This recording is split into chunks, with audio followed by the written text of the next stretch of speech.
Hello, everybody, and welcome to episode 116 of Crunch Time with the N326 duo.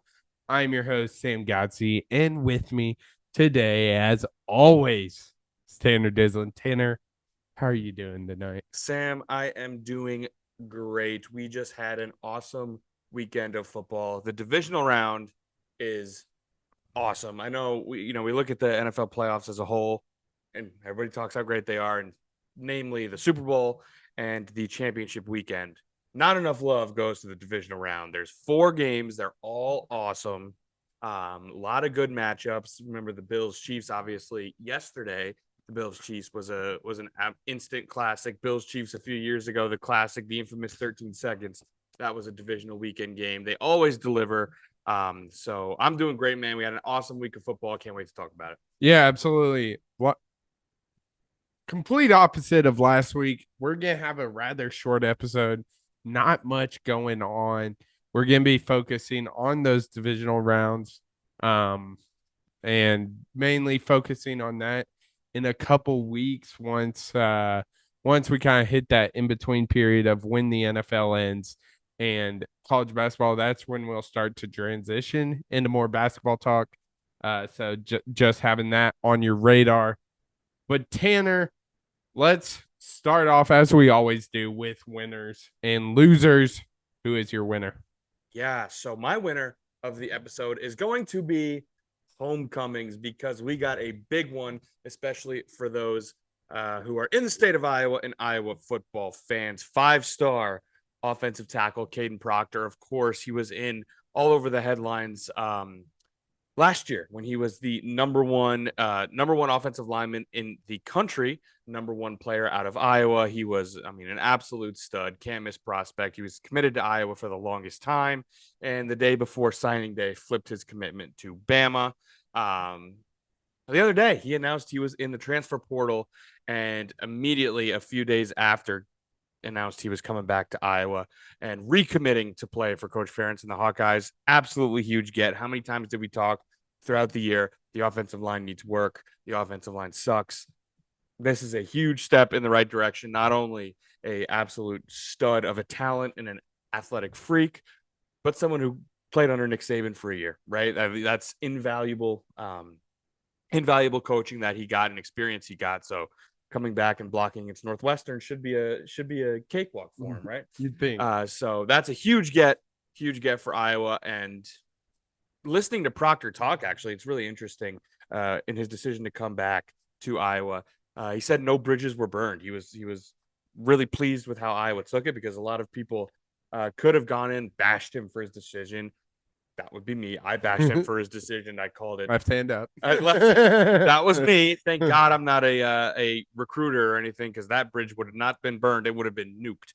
But Iowa, obviously, in their player relations and their player development, a little bit smarter than I am with player relationships. Yeah. And knew that it was a chance that he would come back, and sure enough, it paid off. So huge shout out to the Iowa coaching staff. Obviously, we crucify them, we crucify them. This deserves some flowers. Maintaining those relationships ends up with a big prospect, big talent for Iowa that will make an immediate impact. So this is awesome. Great for Iowa football. Still more work to do, obviously, but maybe this is one step in making sure that Caden McNamara won't suffer his 3rd knee injury in a row. So big time get. Yeah, absolutely huge. We we've obviously had talked about how this offseason it wasn't going as well as we thought it would. Obviously, still have an opening at that OC position. We talked about that last week, but like you said, Taryn, this is a huge get for a weak offensive line. We saw them struggle tremendously last year. Getting a guy who I'm pretty sure was all SEC at his position as well. SEC Certainly all freshman team. All freshmen for sure. But yeah, huge get, something to build around of the offense. But like you said, we hate on this, but you gotta show love when love is due. For my loser, I'm gonna stay in the offensive line room. I'm gonna go with America's sweetheart, the sexiest man out there, Jason Kelce put on an absolute clinic Man of the people. in Buffalo. Obviously, wasn't playing, but supporting his brother Travis, and he was box office. There were videos online of him pre-gaming with Bills fans. Basically become the number one man for Bills Mafia, which is kind of weird. Gotta admit, having your brother be on the He was Chiefs, wearing a Chiefs hat the whole but time. like you gotta respect it. I mean, I feel like he is the most likable guy in the NFL. I don't think many people would argue that. But and then so he's already buzzing before the kickoff. Travis Kelce obviously scores. He's shirtless, chugging beers, and he actually goes into the crowd, hangs out with Bills Mafia. Actually, saw a sign of a little girl that said she wanted to meet Taylor Swift, so he brought her to like where he got out of the box and like introduced her, which is super cool. So yeah, shout out Jason Kelce. Always been a big fan of his. That's just hilarious. Something about a big, just a huge, big bearded, hairy dude, shirtless in freezing cold weather, ripping brewskis, yelling, screaming, jumping out of the box. He's a man of the people. He doesn't want to be in that snooty box. He wants to be down drinking, screaming, yelling with the people. So I mean, it was yeah. I mean, yeah, man of the people. That's all. That's the only thing I can say. Shout out Jason Kelce, freaking for hilarious. Sure. Let's look on the other side of things here. Who is your loser? Yeah, my loser. Now, this is a loser depending on who you ask. Most people would say this is a loser. However, we would say it's a big time winner. But most people would say it's a loser. So it's fallen into the loser category. But it is newsworthy. The reason we would say it's a winner is because it got you Saturday off. However, for most people, TCU women's basketball, they had to forfeit multiple games in a row due to not having enough players to dress. Crazy. Not great. However, the team has announced that they picked up 3 players from their open tryout they had. There you go. 3 players made the team. They are resuming play tomorrow, which is Tuesday. So Tuesday the 23rd, they're resuming play against UCF. But against Kansas State and against Iowa State, those 2 games had to be postponed because they could not meet the minimum number of players to dress. So that's a little bit of a tough look for TCU women's basketball. I know one of the Cavender twins is there, or she will be there, and is sitting out from a transfer. I'm not entirely sure this situation, but not great. I feel. Yeah, that was a wild situation. I know like there was multiple players with like severe injuries, obviously couldn't even play. But like we've seen I obviously the most recent one that comes to my mind is when Alabama had Colin Sexton and they played 3-on-5. Yep. That obviously, but to just not even have 5 people, like you can run 5 and there's a way to work around not having a bench, but just not even playing. That's gotta be a brutal pill to swallow. Yeah, I wonder if it's like, is there an NCAA rule? Because I know in that specific Alabama game that like they all got ejected. Yeah. So from coming off the bench in a fight. So I wonder if there's some rule where you just can't start a game unless they have X amount of people that can play. Wouldn't shock me if there is. Don't know. But still, sure. Like how'd you not have open tryouts sooner? How'd you not have walk-ons? How'd you not have, red shirts? Like anybody who can play, it seems a little odd to me, but yeah, I mean, they're back playing though, so they figured it out, and it got you a Saturday off. Yeah, so I'm not too mad about it, to be honest with you, Tanner. But yeah, definitely a very weird coincidence. So this is obviously not official, but you have to begin the game with 5 players. But if it has no substitutes to replace a disqualified or injured player, it can continue with fewer than 5. That was the Alabama. When there is only one player participating for a team, they shall forfeit. So if it's like 5-on-1, yeah. So you can at 2v5. least have to have 2, which is that's just crazy. I can't imagine. But hold on, real quick before we move on, I just want to say this is a little bit of a tangent, but we mentioned it. That Alabama game with Colin Sexton 3-on-5 and they won doesn't get talked about. no, it doesn't. It doesn't. He went absolutely crazy. Yeah. Alabama had to play a basketball game. I think originally it was 4-on-5 and someone fouled out. So it went down. They finished the game 3-on-5 and they won by 5 over Minnesota. If you don't remember it or haven't heard of it, just look up Alabama, Minnesota 3-on-5. Yeah. You'll see it. Crazy stuff. Anyway, just had to throw that out for there sure. because it absolutely does not get talked about enough. For sure. For my loser, we're going to stay in the Big 12 on the hardwood. And let me just do this. That's for you, Rodney Terry. If you haven't heard of this story, wake up. Texas head coach Rodney Terry got upset a couple days ago against UCF when it seems like everyone was getting upset last week, I believe. And UCF was doing the horns down, as everyone does, when they beat Texas. And in a post press conference, he argued with, post game handshake line. Yep. He started pointing and yelling at UCF players for doing the horns down. Again, not the first time, and sure as hell won't be the last. And then later on, he goes on to say about 6 or 7 guys putting the horns down. We don't do that because when you do those kinds of things, it looks classless. He dropped the C word, baby. Classless. Gotta love it. Wow. He's been at Texas for multiple years now. I think this is second year. I'm sure some student who's taking calculus 2 gets the horns down thrown at them when they're talking to their grandpa about going to school in Texas. And I'm sure Gramps hits them with the horns down. Yeah. That's how common this thing is. Yeah. You have athletes that are dealing with like incredibly aggressive fans. A lot of the time, racial slurs. A lot of the time, curses, death threats, threats at family. And of all the things you're going to get triggered at and all the things you're going to freak out about, it is someone doing your famous horn signal and just doing it upside down. You don't want people to do that?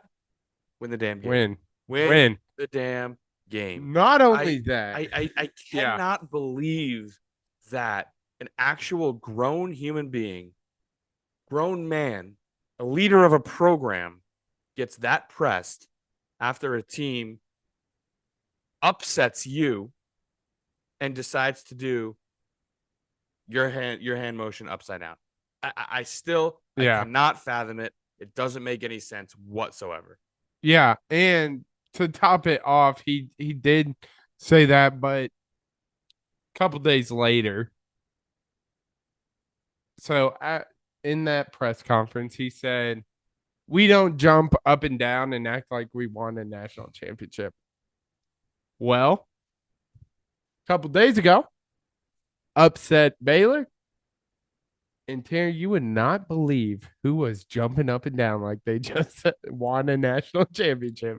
Look, of everything that you just said, like obviously the horns down, ridiculous. It's childish to get upset over hand motion. That one legitimately pisses me off. Yeah. Guess what?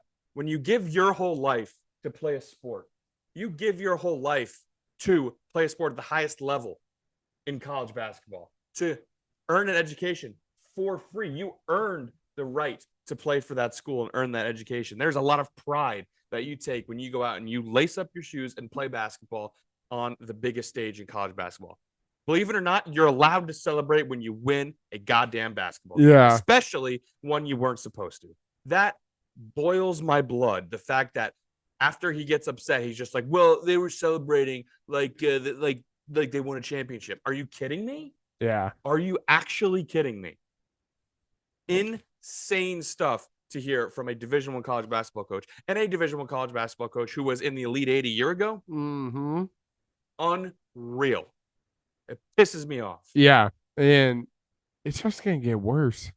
You're going into SEC, probably the most hostile conference in all of sports. I mean, we've seen Lane Kiffin, obviously different sports, but still matters. We've seen Lane Kiffin get pelted with golf balls and mustard balls. We've seen people make fun of the Arkansas hog call. We've seen Hottie Toddy get made fun of. We've seen it all for every single team. Every single game, Alabama sings a song where they say F 3 different schools. Yeah, exactly. It's gonna be, if that is bothering you as Texas fans, they got another thing coming. Yeah. And let alone celebrating a win. Because, yeah, let me tell you what, when you beat Tennessee in Tennessee, you might show a little emotion. Yeah. When you beat Arkansas in Arkansas, when you beat Kentucky in Kentucky, you're going to show a little emotion. When they beat you, they are going to too. It's sports. It should mean something. Yeah, exactly. But let's move on to this past weekend, Tanner. NFL divisional round kicked off Saturday afternoon with the Ravens defeating the Texans, the Red Hot Texans. America's team, it seemed like no one expected them to be there. Unfortunately, their season ended with a loss 34-10. Give me your thoughts on the Ravens' performance on Saturday. I mean, dominant, right? They showed up and played the way we expected them to play. But to me, this game is all about one unit and one unit only, and that is the Baltimore Ravens defense. Holy crap. I was told, I thought / I was told the Browns defense was good. I expected them to play a good game last week. Texans ran all over that Browns defense. I mean, yards after catch, soft coverage. Yeah. I mean, it was scored 45 points? They were absolutely stymied by these Baltimore Ravens. 10 points. And the lone touchdown for Houston was a punt return for a touchdown. Yeah. CJ Stroud, the rookie phenom who was slinging the damn ball a week ago, 175 yards through the air, 19 for 33. Devin Singletary only had 22 yards rushing. They absolutely couldn't do anything. Masterful performance from the Ravens defense. And then their offense it took them a little while to get going. 17 of their 34 came in the fourth quarter. So it took them a while to get going. Of course, they rested their starters in week 17, had the bye, rest versus rust. Maybe needed to get some of the rust off. But when their defense was playing the way it was, I'm not sure they really needed anything from their offense to win this game. They got it late and ended up with a 24-point dominant victory. But, man, I can't talk enough about that Ravens defense, man. Yeah, the Ravens defense looked phenomenal, like you said. Tanner, CJ Stroud was slinging the damn thing. The Texans as a team had 400 yards. A lot of that coming from CJ Stroud. But this was the definition of complementary football. I mean, yeah, we saw the Ravens offense kind of get off to that slow start, like you said, but Lamar Jackson putting up the MVP numbers we've seen all year. 16 for 22, 152 yards, 2 touchdowns, adding 11 carries worth 100 yards, 2 touchdowns, 4 touchdowns from what looks to be the MVP of this league. Yeah. This to me is it's like a measuring stick game for people who don't know ball. Because I think a lot of people will look at this and be like, wow, only 152 yards passing. Like, he didn't impress at all. He was great in this game. Yeah. He was great. Of course, 100 yards on the ground helps when you throw for 152. But 2 touchdowns through the air, 100 on the ground. He averaged 9 yards a carry. And then in that running game, Justice Hill and Gus Edwards each averaged 4 and 5 yards a carry. So they were running the ball well. Their defense was absolutely all over Houston. He did what he needed to do, and he did it very well. So, yeah, Lamar was great. Running game was great. Defense was great. maybe tighten up special teams. Don't let up a punt return for a touchdown. But yeah, I mean, Lamar was great. And also, one more thing to talk about here: the crowd. The Yeah. crowd was electric. I don't know when I think about the most electric atmospheres in the NFL. I can't say the Ravens are first to come to mind. Maybe they should be though, because it was one of the best of the playoffs. The Texans had 11 total penalties. I want to say 8 of them were pre-snap. 8 of them were either offsides or false starts or delay games because no one could hear anything because of that crowd. So shout out the crowd too, all around dominance. Yeah. Absolutely dominating performance from the Ravens. So that kicked off this divisional round. Kind of a slow game in the first game on Saturday, but we got to Saturday night. The battle between the 49ers and the Packers. Could Jordan Love get over the hump? Aaron Rodgers seemed to never be able to. Unfortunately, it didn't go his way. 49ers, or fortunately for some people, 49ers win this one 24-21. A lot closer than a lot of people expected, me and I believe you included. But give me your overall thoughts on this one. Well, first off, I am in the group whose Super Bowl is when the Packers lose in the playoffs. This was like chef's kiss, right? I would have preferred they lost the Cowboys. Obviously, I think you would agree. I would prefer they lost to the Cowboys, but if that combined with having the 49ers on the ropes for 3 quarters in this game was enough to get Packers fans hopes up just enough to be absolutely crushed, it was worth it tenfold. If they lost that game to the Cowboys, no one would have cared. They would have been like, "Oh man, what a fun season." Yeah. They care now because of how this went, and it was absolutely magnificent. But actually, talking about the game here, of course, where we always start, we got to start with the quarterbacks. Simply put, I thought neither quarterback was impressive today. No. I didn't at all. Starting with we'll start with the winner, Brock Purdy. I mean, I saw some people with takes that Brock Purdy is him, that Brock Purdy, they said he couldn't lead a drive to win the game, and he silenced them. I think this was a tweet from Nick Wright. He said, "If that's your takeaway from the game, I seriously question your ability to watch and understand." Yeah. Because he was terrible today. Multiple wide open receivers missed, multiple interceptable balls dropped. I remember we were watching the game with Keegan, former co-host, Packer fan, saying the difference in this game was Jordan Love threw 2 interceptable balls. They both got caught. Brock Purdy threw 2 or even 3 interceptable balls. Yeah. And that is huge. Like he lived to fight another day, which obviously is a little bit lucky. He did lead a drive to win the game at the end of the game, so that deserves some flowers.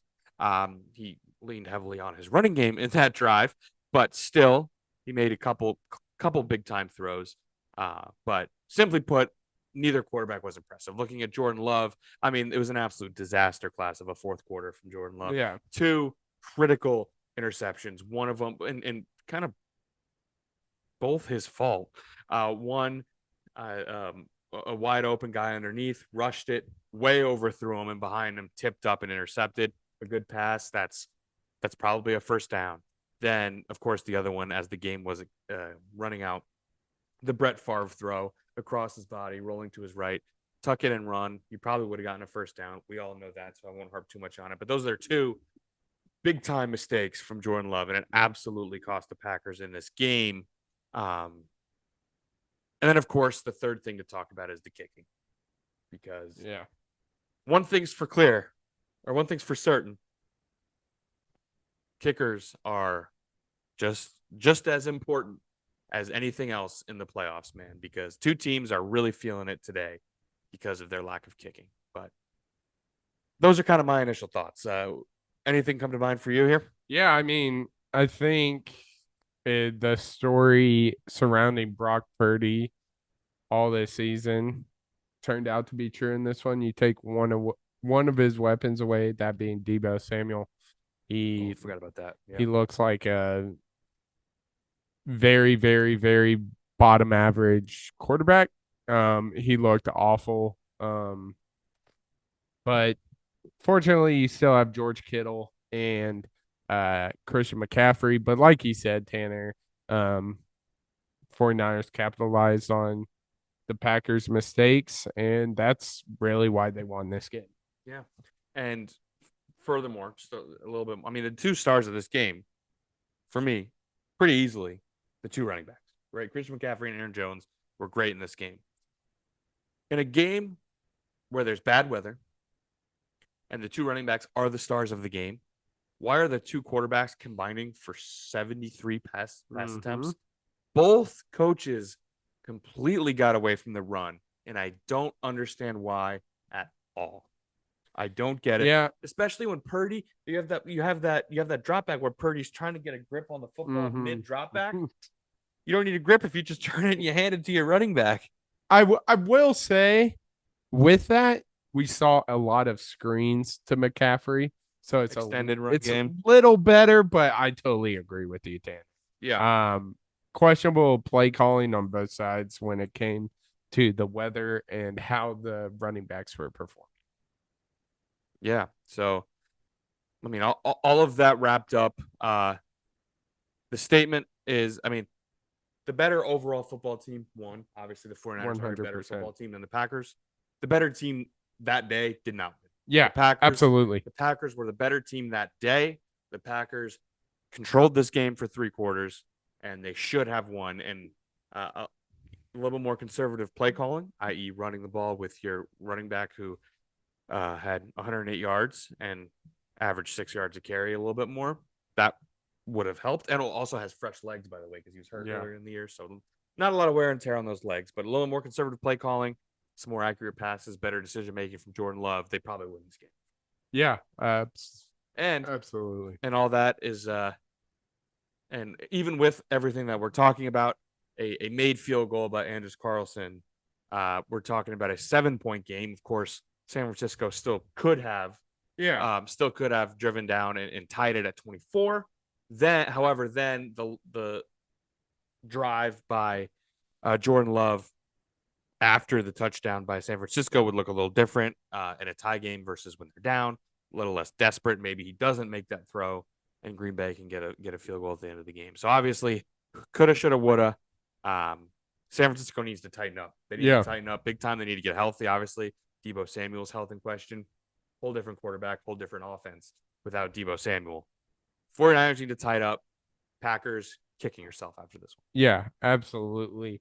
Big loss.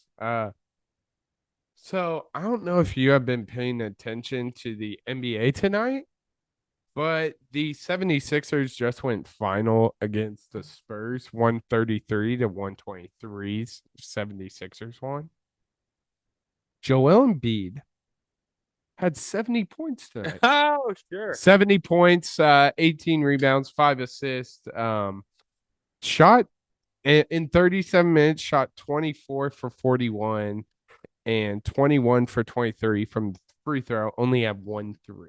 23 free throws, free throw attempts. Yeah. Crazy, but though. Still 70 points. 70 points off of one and only 1 3. That's crazy. So wanted to shout that out real quick.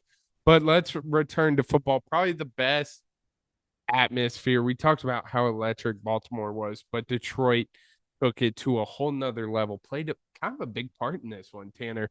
The Lions win 31 to 23 over the Bucs.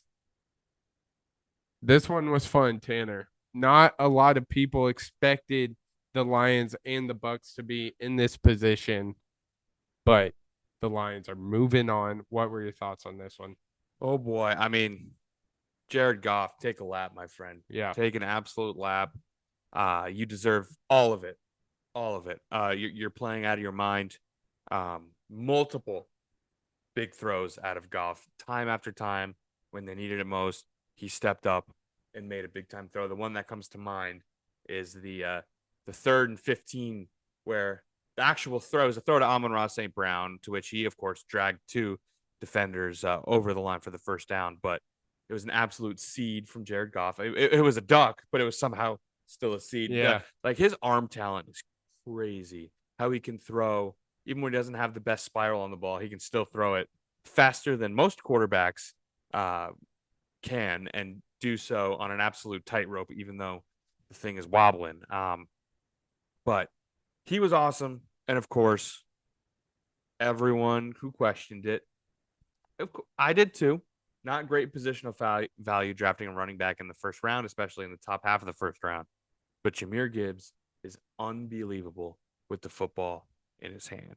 He had 74 yards on the ground in only 9 carries. That's over 8 yards a carry. And he also does it in the passing game too. 10 yards per reception in the passing game. I think he's an absolute weapon. They have weapons on weapons on weapons, and all young weapons. Gibbs, Laporta, St. Brown.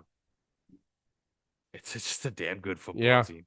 And we also got to shout out who I think was the best player on the field in this game, and that's Penei Sewell. The dude was unbelievable. He was like, their run game is so complex with the way they move their tackles. Penei Sewell was pulling all over the place. He was lead blockers on screens, on stretches. Like he pulled all the way. He's the left tackle, pulled all the way to the right side and was a lead blocker on a stretch play. Like that kind of movement and athleticism and speed from a tackle is unheard of. He was unbelievable in this game. Helped, of course, Jahmyr Gibbs get those 8 yards of carry. But got to shout out Penei Sewell, got to shout out Jahmyr Gibbs, and of course, Jared Goff. They got to go to San Fran. Definitely wouldn't have been the worst thing if they hosted a NFC Championship game. That would have been awesome. But nope, they got to go to San Francisco. This game should be a lot of fun. But those young playmakers for Detroit, man, they are special. Yeah, absolutely. Looking on the other side of things, Baker had a tough game. He proved a lot of people wrong this season, in my opinion. No one expected him to be the guy for Tampa. It seemed like he was just going to be kind of a place filler, as we've kind of seen him the past couple years. But had those 2 big interceptions, obviously one to seal the game for the Lions, but 2 costly mistakes by Baker ended up having a huge impact on this one. Yeah, for sure. Although I will the last interception, a little bit of a force. You're trying to make a play. I get it. First interception, not sure that was entirely his fault. Jump off of Mike Evans' hands. Got to shout out also Mike Evans. This dude can flat out ball. 147 yards and a touchdown. Like the dude is unbelievably good at football. Yeah. And he has been for so long. But yeah, Baker again, still not his best game. He still kind of lit it up in the stats in the stat book here. 349 yards, 3 touchdowns.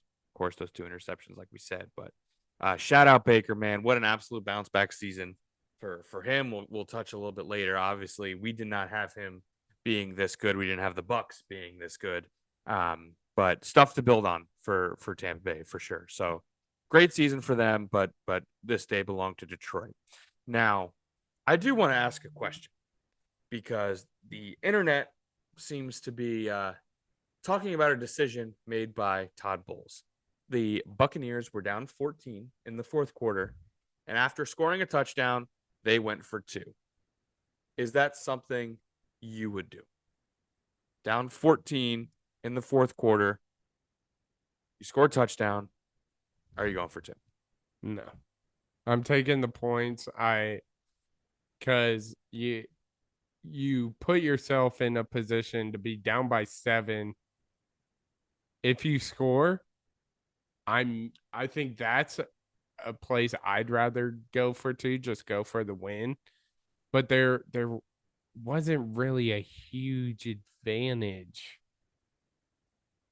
to going for 2 in that situation. Like he didn't really change anything other than I don't know. It's definitely interesting. I definitely wouldn't have made that call. It's the analytic play to go for 2. Now, are you like completely shocked he did? Because I personally, I think I agree with it. The rationale behind it, in that if you get it, then just a touchdown and an extra point wins the game. And if you don't get it, then you can just go for 2 again. And odds are that you'll get one of the 2-point attempts. And that risk of getting, odds are, the risk of not getting either of them is worth potentially being able to win via an extra point after the second one.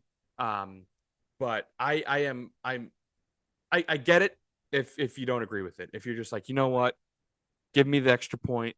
Give me the extra point. Let me take this to overtime. I get it. I totally get it. People saying that it's an absolutely ridiculous move and that they can't believe he did it, went for it, and all this stuff that he should be fired over it. I don't get. That I don't get at all. But I just wanted to get your thoughts about that because it was a topic of conversation. But yeah, it's definitely an interesting question. So the Lions move on to face the 49ers, while on Sunday night we waited who the Ravens were going to take on in the AFC Championship. And shocking, no one, the team, everyone was like, oh, it's not their year, not their year. Make it to the AFC Championship. Of course, that being the Kansas City Chiefs going into the hostile Buffalo Bills and winning by 27-24. Tanner, kind of a shocking result in this one. Like I said, nobody really expected the Chiefs to end up here the way their season started. Seemed the Bills were heading in the right direction towards the end of the season. But yet again, we see the Chiefs come up on top of the Bills. What were your thoughts? Yeah, this is crazy to me because I at one point during the year I considered both of these teams dead, done, DOA, dead on arrival, killed, murdered. The Chiefs, after they lost on Christmas Day, when they had back-to-back turnovers, return for touchdowns on back-to-back plays, when Aiden O'Connell did not throw a single pass since the first quarter, and they won the game over the Chiefs in Kansas City, I considered them dead. Once the Bills lost a Monday night game at home to the Broncos, I considered them dead. Here we are, right? And first off, in this game, we saw elite quarterback play. The numbers might not show it, but those who watched it saw it. These two quarterbacks are really freaking good at football. They are really freaking good at football. And this is what it takes to win in the AFC, is elite quarterback play. And the Chiefs just had a little bit more. And Isaiah Pacheco was a big-time star in this game. 97 yards and a touchdown. Travis Kelce, of course, 2 touchdowns himself, 75 through the air. It's just it was an all-time playoff game. It was so fun to watch, and another just all-time collapse by the Bills in this game because, again, it's a back-and-forth game. The Bills had leads, choked leads. They had a 44-yard field goal to tie the game and potentially send it to overtime. Granted, Mahomes would have gotten the ball back with over a minute left in the game. If he can do it with 13 seconds, he could probably do it with over a minute left. But still, the kick goes wide right. So that kind of killed any chance of the Bills for a comeback in this game. But it was just so fun to watch. It was so fun to watch top to bottom. On the Bills side of things, if the Bills are to beat the Baltimore Ravens, one person needs to get going, and his name is Stephon Diggs. I don't know what has happened to Stephon Diggs over these past few weeks, but he has gone MIA. In this game, he was targeted, or he had 3 catches for 21 yards. He was targeted a lot more than that. There was an absolute bomb of a throw by Josh Allen, went 63 yards in the air, landed right in the breadbasket to Stephon Diggs. He dropped it. I saw a stat today on Twitter that Khalil Shakir of the Bills has 3 three less, three less or three more yards receiving in like the past 6 weeks than Stephon Diggs, and Stephon Diggs has over double the amount of targets. Yeah. That's not good. That ain't good at all. Yeah. I mean, definitely the lack of production targets to Stephon Diggs is questionable. Um, but really, this came down to two plays, Tanner. One being probably the worst fake punt of all time on 4th and short. You have one of the best and most aggressive running quarterbacks on 4th and short. You don't use him, excuse me. Instead, you go with a direct snap to DeMar Hamlin, who has had very, very little playing time and fooled absolutely nobody on the Chiefs. And then that made the Chiefs to get within touchdown distance. And the Chiefs gave you a golden opportunity with McCole Hardman's fumble getting a touchback for the Bills, having an opportunity to still go down and score with just 8 minutes left. And it just didn't work the way the Bills wanted it to. Bills go into field goal position. Allen couldn't keep the drive going, missed opportunity on second down for a touchdown pass, and then that led to the demise of Tyler Bass missing one. Yeah, and on that third down play, it is definitely worth noting. I think it was a 3rd and 8. He took the deep shot into the end zone. Stephon Diggs was open. He was a little crosser underneath. It only would have been like a 4-yard pass, but he had an unbelievable amount of green space in front of him. Would have ran for the first down incredibly easily. He decided to take the shot to the end zone, missed, and obviously led to the missed field goal. So missed opportunities all over the place for the Bills, which again just add it to the list of Bills Bills postseason collapses, and something I can totally relate to. Yeah. So we have our conference championship, Chiefs versus Ravens, Lions versus 49ers. Tanner, who do you expect to come out of these two games and who you got winning it all? Yeah, dude, it has been an absolute collision course all year long. I hate doing it. I gotta do it. It's gonna be the one seeds, man. I think it's gonna be 49ers Ravens in the Super Bowl. The Ravens right now, we've only seen one playoff game from them, but they just completely obliterated a team that was high flying on all cylinders. Their offense didn't even really need to kick it in high gear, and their offense can absolutely kick it in high gear when they need to. So I'm going with the Ravens and the 49ers, man. I think the health of Deebo Samuel is very questionable. I think he's going to need to get healthy. The play of Brock Purdy was a little bit questionable against the Packers, but the Lions, they've been a great story. They've looked great. I think things are different when they're not at home. When Jared Goff is not in a dome, he is a significantly different quarterback.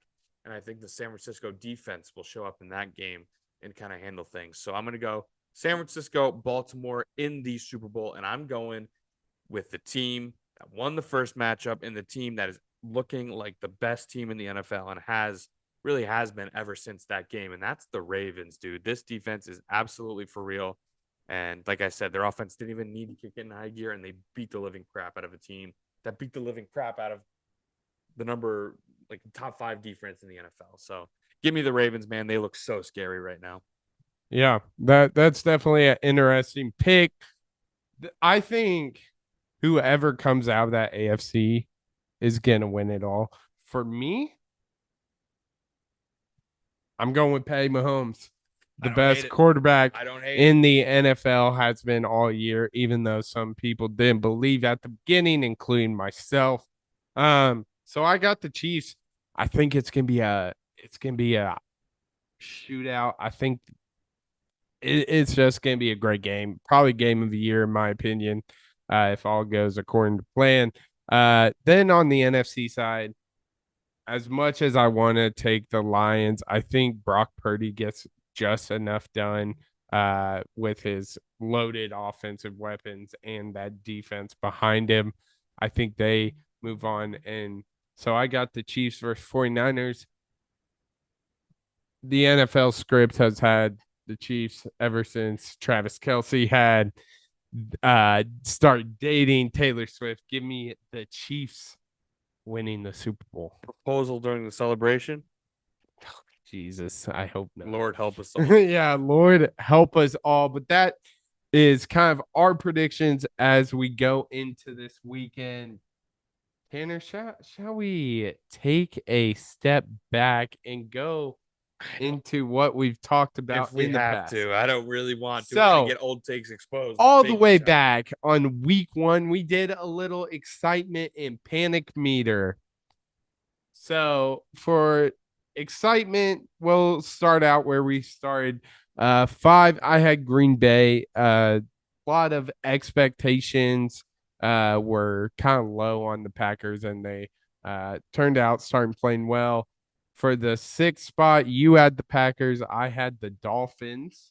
7, you had the Browns and 49ers.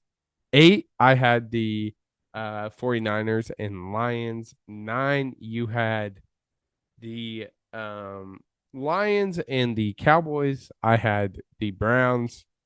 And then 10, the Cowboys and the Dolphins. Yeah, looking at this, a few things stand out. I mean, on my one of the takes I had, the Dolphins being a 10. That was bad. I mean, they just completely crumbled at the end of the year. It was, I'm telling you, you know who killed them? Will Levis killed them. That Tennessee game murdered the Dolphins. They were up 14 with like 6 minutes left and completely lost it. So yeah, that one was not so great. Both of us, the Cowboys, you had a 10, I had a 9. And if you showed me this before the playoffs, I probably would have had them at 10. Like I was super excited for this team to play in the playoffs. And obviously they came out with a stinker, which sucked.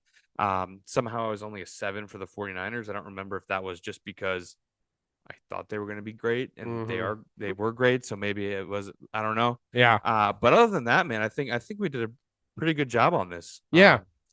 You were a little bit smarter on the Dolphins than I was.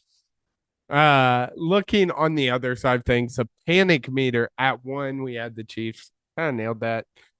2, you had the Bengals. Yikes. 3, I had the Bengals. Yikes. 4, we both had the Chargers. Yikes. 6, I had the Bills. 7, we both had the Vikings and you had the Bills there. 8, I had the Jets. 9, you had the Jets and I had the Giants there, and then of course 10, you had the Giants. What are your takeaways from this? I think we were both right. I think panicking about the New York teams, obviously. Yep. Different scenarios at this point. Daniel Jones was not hurt yet, but still. I think he was not great. This was after the Cowboys had like 11 sacks. Yeah, you're right. That was after week 1. So, we were right to panic about the New York teams. I mean, the Vikings at 7. That was pretty. I mean, granted, we couldn't have predicted Kirk Cousins' injury, but still, they completely fizzled out. The Bills, not great. They kind of came back and they obviously were the 2 seed. Yeah. And then the Chargers, obviously, granted, again, Justin Herbert's injury, but they were terrible even with Justin Herbert. Fired their coach, completely tore it down. GM gone. Yeah. Yep. So that was bad. And then, of course, Bengals was also not great. I do remember, though, with the Bills, we did mention the lack of a running game being a huge concern. And turns out that was a big concern the entire season. Yep. And the lack of a running back, because their running game has turned into Josh Allen bulldozing people. And yeah, James Cook had the game against Dallas where he looked like he was going to be incredible, and then just kind of silent since. So yeah, now this is where it gets a little tough. We didn't do awful on the excitement and panic meters, but let's take a look at our quarterback tiers. So F, we started with Carson Wentz. Okay. Not awful. D, tough. we had Anthony. So from bottom, I'm working bottom to top. We had Anthony Richardson. Again, don't really know. Tough to judge that one. Tough to judge. Trey Lance, Sam Howell, Davis Mills, Desmond Ritter, Taylor Heineke, who is now in the UFL. Boy. Bryce Young, who probably had one of the worst rookie years we've seen in a very long time. Certainly for number 1 overall. CJ Stroud, who should be in the MVP. Yeah. Then we have oh my gosh, Darnold, Sam Darnold, Mac Jones, Andy Dalton, and Jordan Love. Yeah, I mean Jordan Love and CJ Stroud in the same tier as Mac Jones, Taylor Heineke, Trey Lance. That's not good work from us.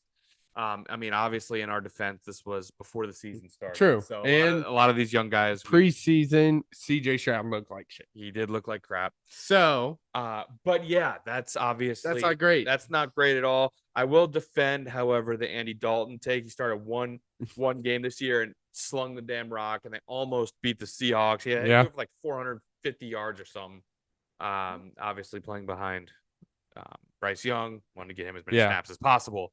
But just the simple fact that CJ Stroud and Jordan Love in the same tier as Mac Jones, Taylor Heineke, Trey Lance. And Trey Lance is a little and Davis Mills. Davis Mills, of course. CJ Stroud in the same tier as Davis Mills.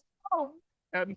That's brutal. Oh. I do remember placing an emphasis on the fact we haven't seen him, so it's hard to.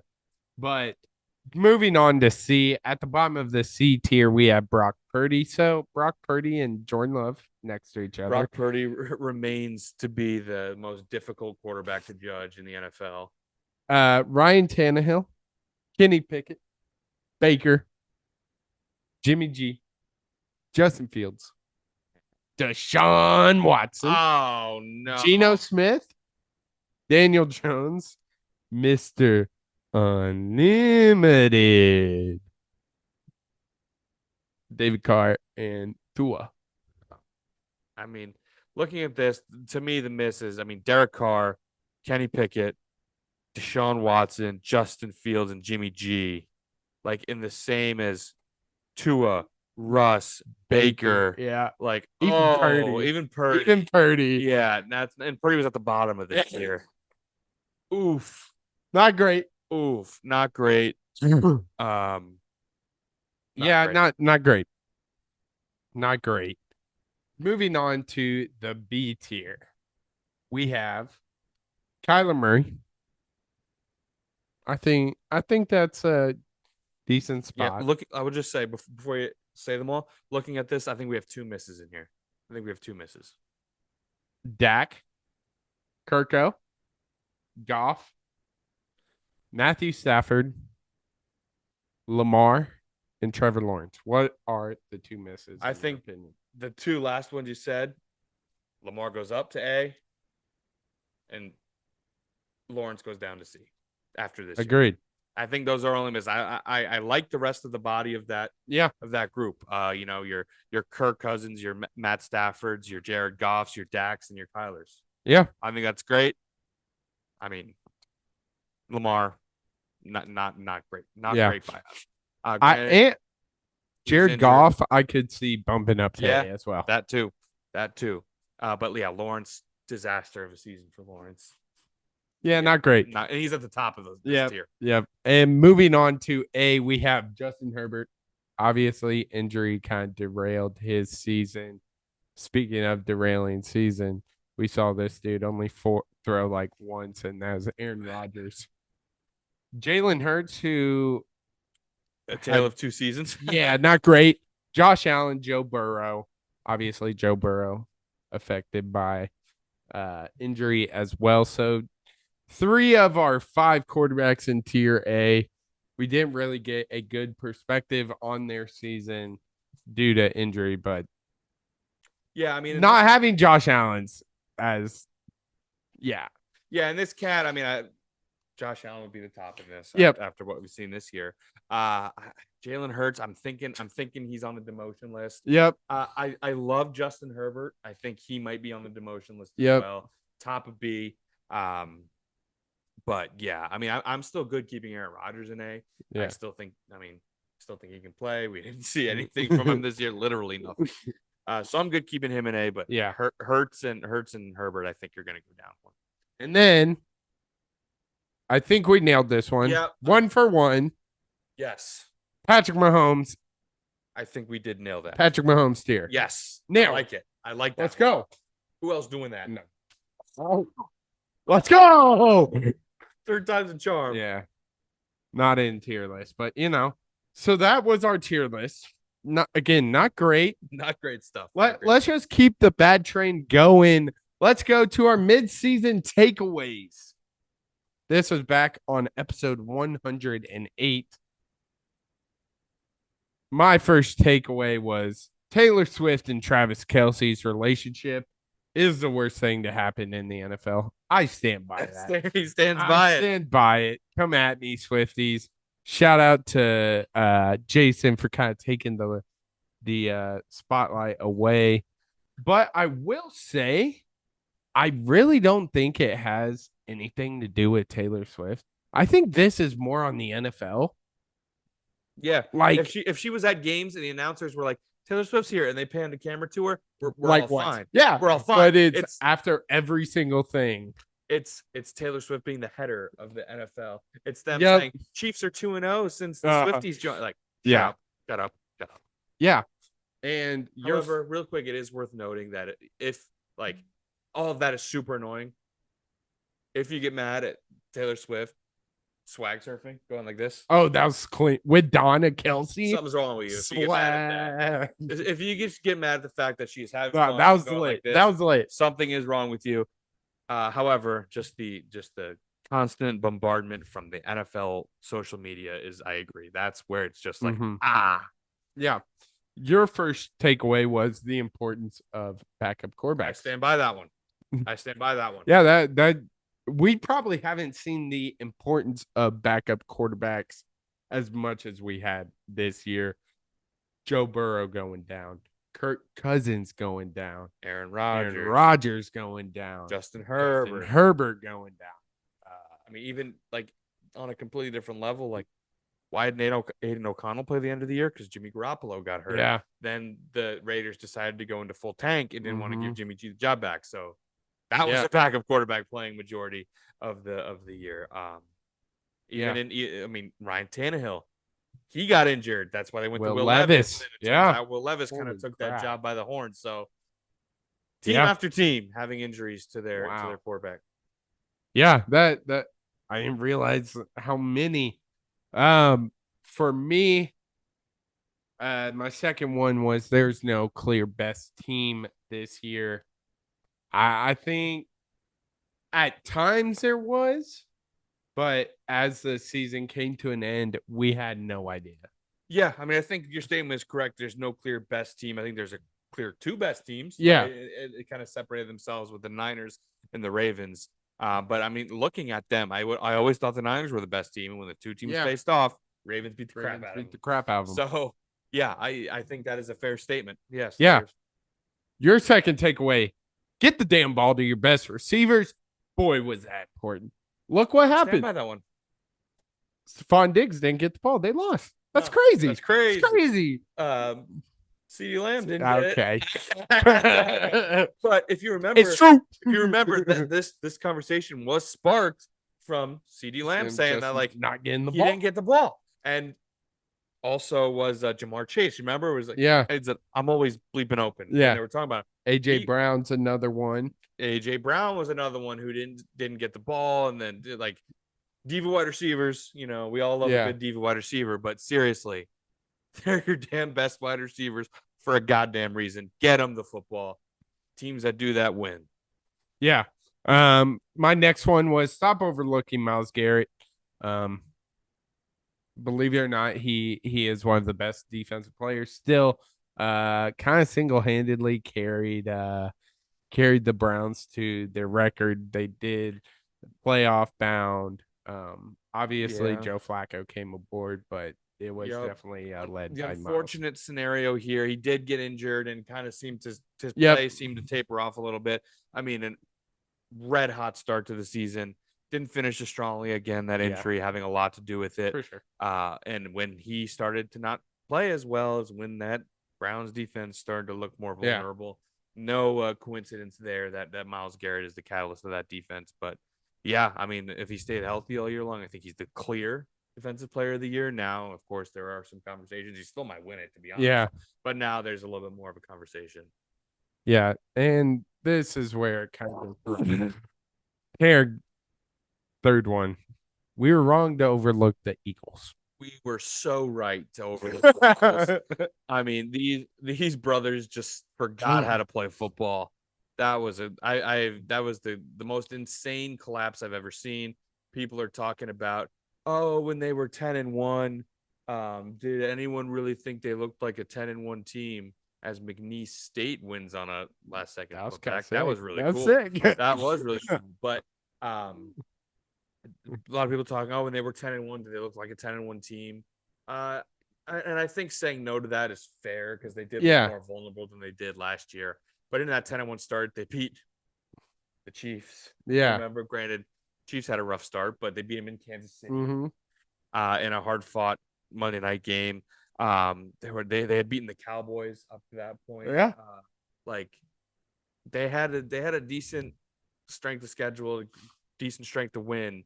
And then they just completely fell off. Lost to the Giants. Lost obviously the Buccaneers. Lost to who else did they lose to? They lost to the Seahawks.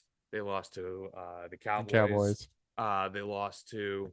The Jets was their one loss up to this point, but some really bad losses in there. Absolutely. They looked absolutely terrible. One of the craziest second half collapses I've ever seen. Yeah, my next one. CJ Stroud should win Offensive Rookie of the Year. I think that's a good take. I think he will win it, but I think another dude that is just as deserving, Puka Nacua. Yeah, he was really good too. Dog. Unfortunately, he doesn't play quarterback. Your next one, another tough take here.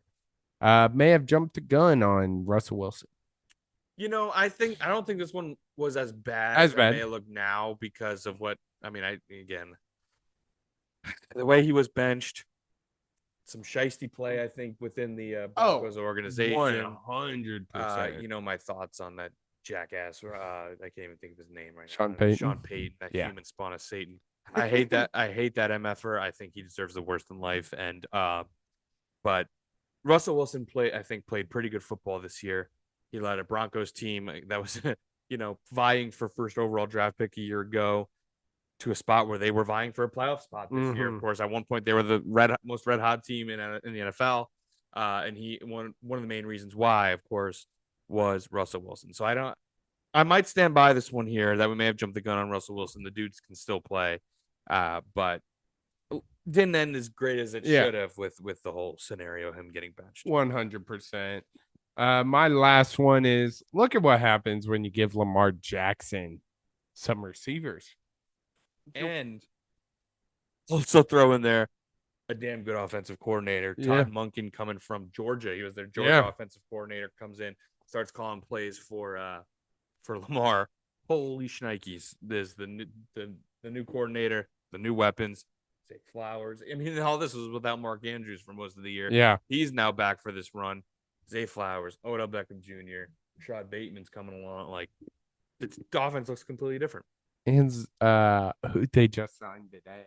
Zach Ertz. Zach Ertz. Talk about. Or was that might have been the Lions, actually. That was the Lions. You're right. Yeah, okay.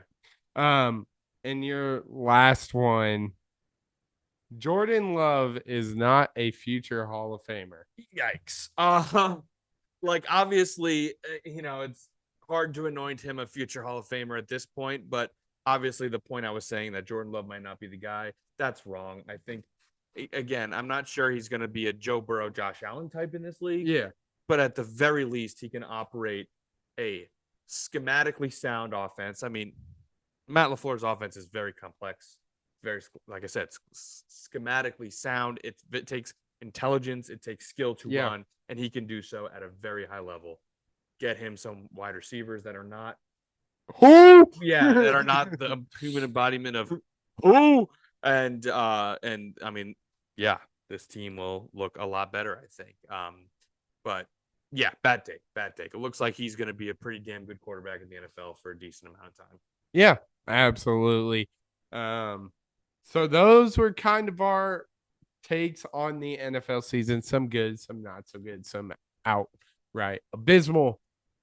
That leads us into this weekend again. AFC NFC championship. That's all the football we have. We do have a question, comes from Annie Riley. She wants to know, what are your thoughts on the recent buzz that Taylor Swift should get a championship ring if the Chiefs win?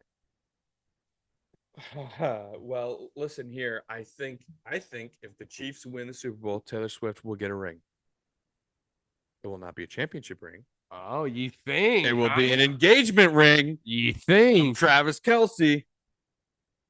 That's interesting. So she might get a ring, but it might not be. It's not going to be a championship ring. No. Obviously, FanDuel knew exactly what it was doing, tweeting 100%. That, completely baiting out the engagements, the responses, the retweets, the shares, all that stuff. She's obviously not going to get a championship ring. But an engagement ring now, man, that might be a totally different scenario. Yeah, I agree. I don't think she deserves a championship ring. But like, I've seen teams give super fans rings before, so would not shock me. Like if they do it, it will not shock. No, no, absolutely not. But that's kind of our thoughts on it. But Tanner, a little quick episode today, but that wraps it up for episode 116 of Crunch Time with the N326 Duo. Thank you so much for listening to the entire pod. That will wrap it up for episode 116. You can follow the podcast on X, Instagram, and TikTok. I got there. The X threw me off, but you can follow all of those on at crunchtime_pod. Also, comment, like, and subscribe to our YouTube channel, Crunch Time with the N326 Duo. But the clock has run out on this one, and we'll see you on the next one on Crunch Time. I feel